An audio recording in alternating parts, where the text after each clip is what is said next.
Rusia continúa su ataque despiadado en Ucrania. Uno de los más recientes causó daños significativos en un hospital en el este de ese país, de Ucrania. Y es que el Kremlin cambia su estrategia y aumenta la frecuencia de su arremetida en el este y sur de Ucrania.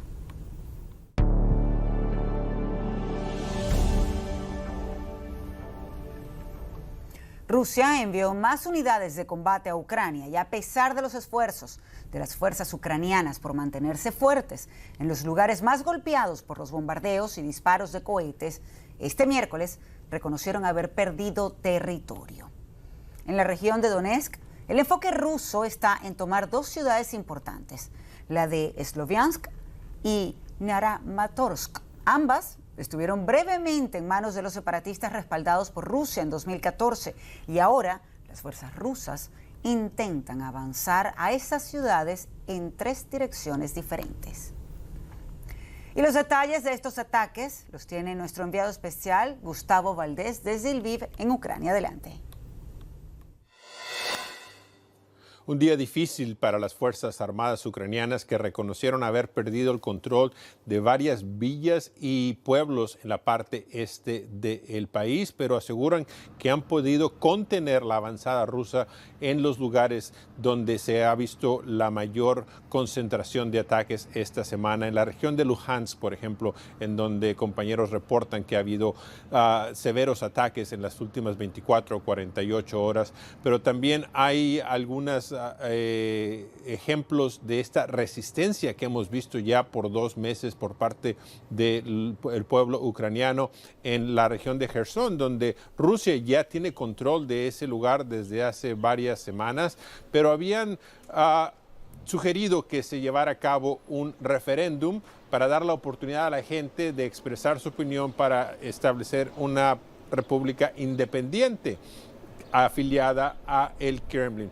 Pero hoy, cuando se trataban de llevar a cabo estas elecciones, este referéndum, la gente salió a las calles a protestar, a expresar su descontento, fueron dispersados con gas lacrimógeno. El presidente Zelensky agradeciendo estos actos de valor por parte de las personas que rechazan la invasión rusa. Por su parte, el presidente ruso Vladimir Putin advirtió el miércoles que si alguna fuerza extranjera trata de intervenir en esta acción militar, Rusia responderá con velocidad relámpago utilizando armas que dice ahora no las va a presumir, pero saben que existen, así es que esta advertencia no queda claro exactamente a qué se refiere la intervención. Sabemos que Estados Unidos y otros países aliados continúan enviando ayuda militar. De hecho, el gobierno estadounidense dijo que más de la mitad de un armamento pesado, de artillería pesada que se le prometió a Ucrania en los últimos días ya está en el país. Sería un proceso de hacerla llegar a el frente de acción para que los ucranianos puedan defenderse.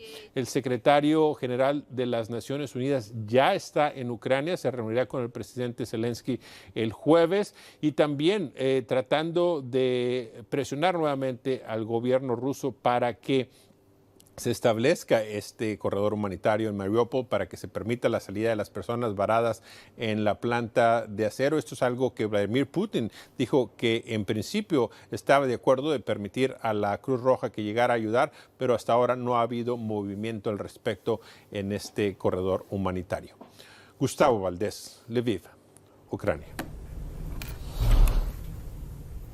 Y un ataque militar ruso causó daños significativos en un hospital en la ciudad ucraniana de Severodonetsk.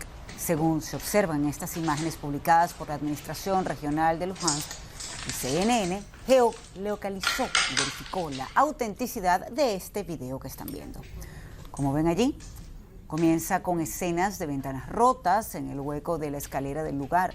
Y a medida que la persona que graba sube las escaleras, se ven más escombros y daños por doquier, incluso alrededor de las camas hospitalarias. Según el jefe de la Administración Militar Regional de Luhansk, Rusia sabía que en el hospital había pacientes. Así lo indicó, y además que una mujer había muerto en el ataque. CNN no pudo verificar de forma independiente ese fallecimiento. Y el equipo de CNN en Ucrania ha registrado historias de civiles y tropas ucranianas detenidas y en algunos casos llevados a Rusia. Nuestro corresponsal Phil Black habló con un hombre que fue liberado recientemente y esta es su historia.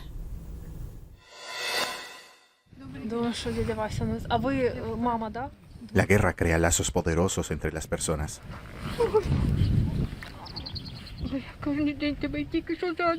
Volodymyr Horpun y Dayina Yarova no se conocían antes de que llegaran los rusos. Ahora él le ha traído noticias que infunden dolor y esperanza.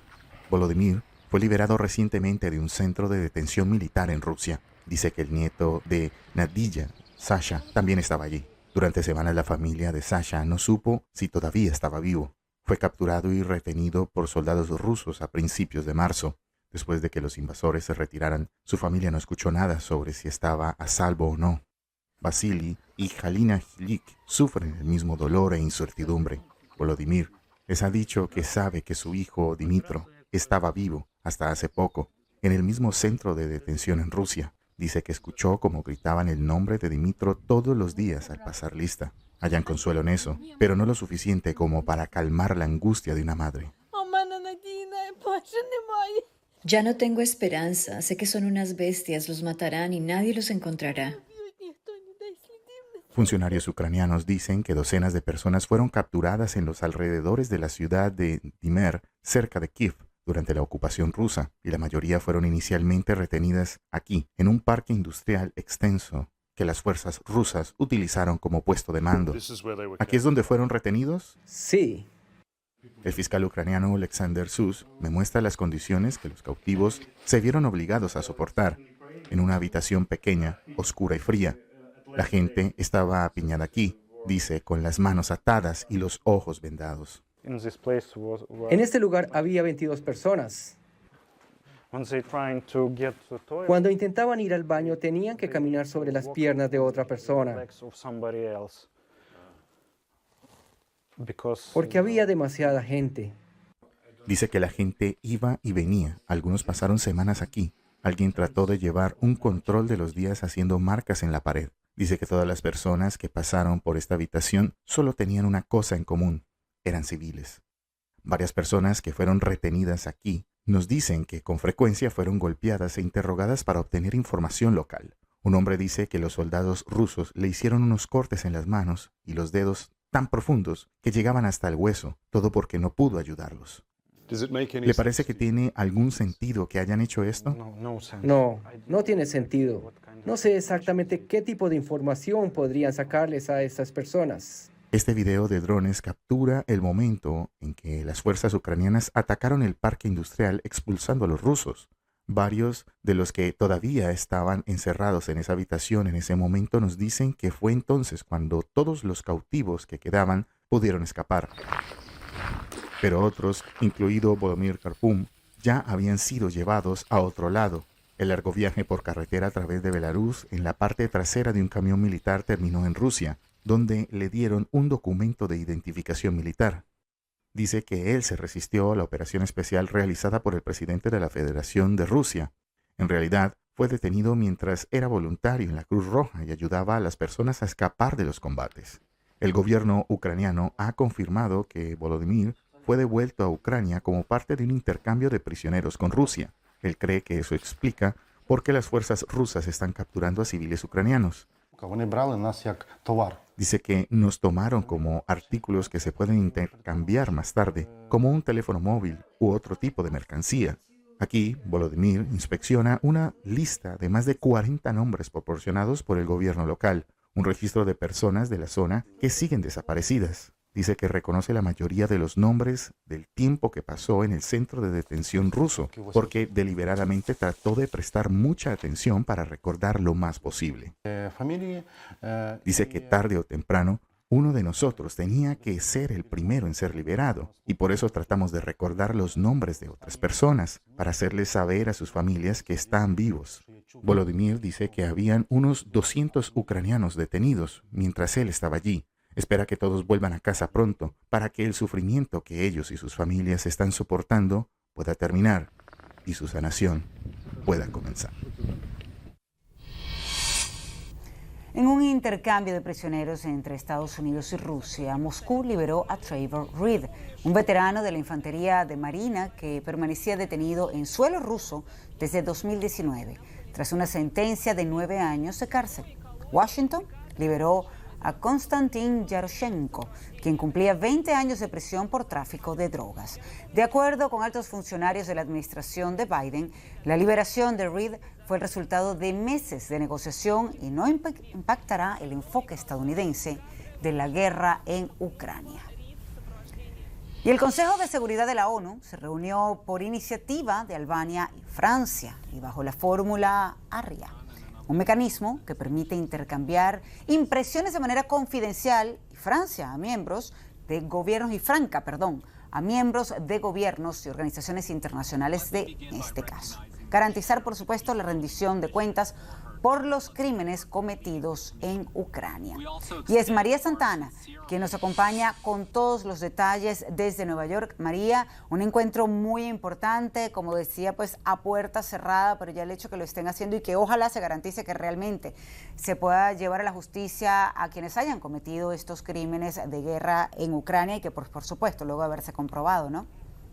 Así es, hola, ¿cómo estás, María Alejandra? Miembros del Consejo de Seguridad de la ONU convocaron esta reunión esta tarde para hablar precisamente sobre la rendición de cuentas por los graves crímenes cometidos en Ucrania. La reunión se realizó, como tú bien dices, a petición de Francia y Albania en conjunto con Ucrania y sí, se llevó a cabo bajo esta llamada fórmula ARIA. A diferencia de un encuentro oficial, esta es una reunión más informal, no requiere de la presencia de los 15 miembros del Consejo de Seguridad y se permite escuchar testimonios de personas, organizaciones no gubernamentales que no forman parte del Consejo de Seguridad. Y en esta ocasión participaron Michelle Bachelet, la alta comisionada de las Naciones Unidas para los Derechos Humanos, Amal Clooney, abogada y representante del Clooney Justice Foundation, Ida Sawyer, directora de Human Rights Watch, entre otros. Y según los organizadores, el objetivo de la discusión fue destacar la importancia de hacer justicia, de coordinar esfuerzos internacionales para hacer rendir cuentas a Rusia por las atrocidades cometidas durante su invasión a Ucrania. Esto fue lo que dijo Michelle Bachelet durante su intervención. Escuchemos. The gross violations of international human rights law. Las graves violaciones de la ley internacional de derechos humanos y las graves violaciones del derecho humanitario que han ocurrido, en particular en relación con el principio de la distinción y la prohibición de los ataques indiscriminados, pueden constituir crímenes de guerra. Las víctimas de estas violaciones y sus familias necesitan reparación. Necesitan obtener remedios efectivos por el daño y las tragedias que han soportado. Y los esfuerzos dirigidos a reparar esas violaciones deben comenzar ahora. Esto envía un mensaje claro de que las violaciones del derecho internacional no quedarán sin abordar. La abogada de derechos humanos, también esposa del actor George Clooney, que tienen esta organización pro derechos humanos, ella resaltó ante el Consejo de Seguridad que el llamado a la justicia no puede quedar en palabras y promesas, sino que la comunidad internacional tiene que tomar acción. Dijo que lo que le preocupa son los políticos que piden justicia pero no la entregan y que al final sea Ucrania quien acabe persiguiendo a los autores de estos crímenes. Eso no se puede permitir. Todo Estado que profese respetar los derechos humanos debe asegurarse de no convertirse en un refugio seguro para los criminales de guerra, dijo Amal Clooney. La directora de Human Rights Watch dijo que la organización ha recogido decenas de testimonios que indican que las fuerzas rusas han cometido torturas, desapariciones forzadas, ejecuciones, saqueos, violencia sexual y otros crímenes, incluyendo atacar y asesinar a civiles. También participó Karim Khan, él es el fiscal de la Corte Penal Internacional, y dijo a los participantes en esta reunión que un número sin precedentes de estados, más de 40 de ellos, le han pedido al tribunal investigar la guerra en Ucrania, que sin embargo hasta ahora él dice que no ha recibido respuesta a las comunicaciones que ha enviado a Rusia. María Alejandra. María, creo que muchos coincidimos con Amal Clooney, menos burocracia, menos política, más acción, que realmente estos crímenes no queden impunes. Muchísimas gracias por acompañarnos, María Santana, en directo desde Nueva York. Cuídate. En medio de lo que está ocurriendo, muchos en el mundo, en Estados Unidos y especialmente en Nueva York, han visto un incremento en los precios de los servicios públicos. Eso está relacionado, aunque sorprenda, con la guerra. Veamos el informe de Miguel Ángel Antoñanzas.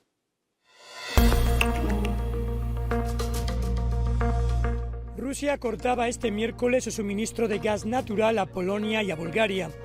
La compañía estatal de energía, Gazprom, explicaba que el corte se debía a la negativa de ambos países de pagar en rublos en vez de euros o dólares, tal y como Rusia exige tras las sanciones económicas que le fueron impuestas por su invasión de Ucrania.